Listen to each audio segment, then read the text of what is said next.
Hello Gemini, this is your reading for Feb 19 to 28 or kung kailan makarating sa iyo itong reading ko. Maiksi lang to ha.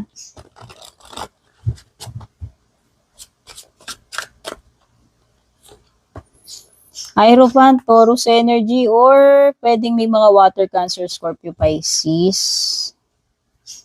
Three of Swords. Okay.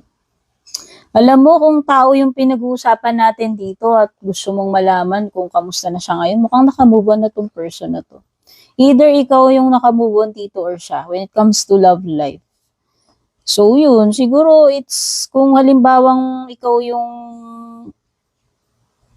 umaasa pa rin, naghihintay ng sign dito sa person na to, mukha kasing nakamove on na siya, nag-heal na siya eh.